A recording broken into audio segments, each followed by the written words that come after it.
and today I'm going to be showing you the bear crawl and the bear crawl hold.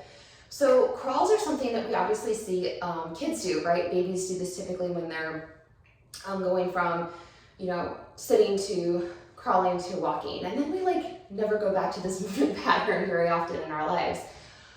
It's a fundamental human pattern, and what's really great about it is that it's core strength, it's shoulder strength, and it's shoulder strength in a way too that if you're someone who has a hard time doing like this overhead, we're doing this and we're keeping our shoulder flexed over or shifted over our wrist. So it's a little less daunting sometimes than doing like overhead presses and things like that, if that's something that's a little much for the rotator cuff and stuff. So I'm gonna come to an all fours position.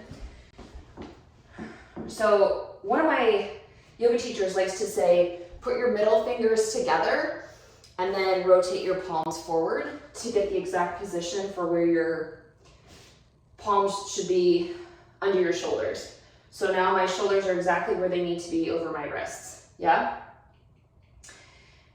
Now I'm gonna flatten my back. So a lot of times when people do this, sometimes they're rounding a little bit. We wanna make sure our back is nice and flattened. Now usually it's the middle part of the back and the lower part that's a little bit easier to flatten.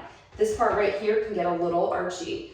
So we just wanna make sure that we're trying to bring the shoulder blades together on our back. So it's the difference between this and this. But we don't wanna sat, right? We don't wanna do like a cow in yoga. We wanna keep it nice and neutral. It's harder than it looks. All right, and then we're gonna curl the toes under. Now, I'm a big fan of curling the toes under in this position all the time. Some people like to do the flat feet. That doesn't feel good for me for my knees, and also I'm not engaging my hamstrings. So 9 times out of 10, my feet are always curled under in this position. And the first thing we're gonna do is we're just gonna elevate. So we're gonna press into the mat. We're gonna grip the mat with our finger pads like a cat claw, and we're gonna elevate up. And we're just gonna hold, yeah? Doesn't have to be long. And relax.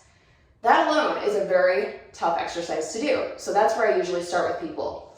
Now, if you can master that, then you can usually try to do a hold and maybe do a little bit of like a hand tap or a shoulder tap.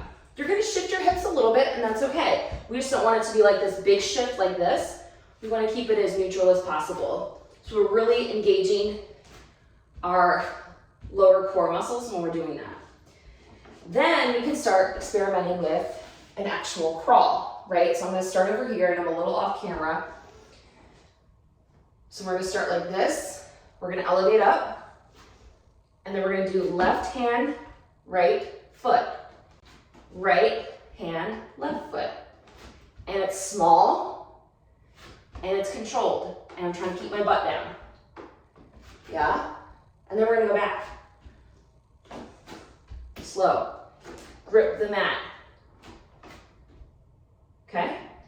Slow is the name of the game with these. This is not something we want to do fast. We also want to do them very quietly. We want it to be almost like we're like a cat. And we're trying to do this very, very quietly. Now, a question you might ask is, what's up with the cat claw on the mat? Why am I gripping with my finger pads? When we grip with our finger pads, we actually turn on our lats, which are back here. And that actually helps our core engage even better. So you could just neutrally put your hands down, but when we all of a sudden grip, now this whole musculature is hey, what's up? I'm here to help. And it's not just going into all of the midsection. Now you've got all this helping out too. So that's a tip that I learned from a guy named Josh Hankin, who is the founder of Ultimate Sandbag out in Las Vegas. And it's one of my favorite tips for anything in the all fours or quadruped position. So I hope this helps. Leave any comments if you have any questions or anything. I am glad to answer them. Thanks.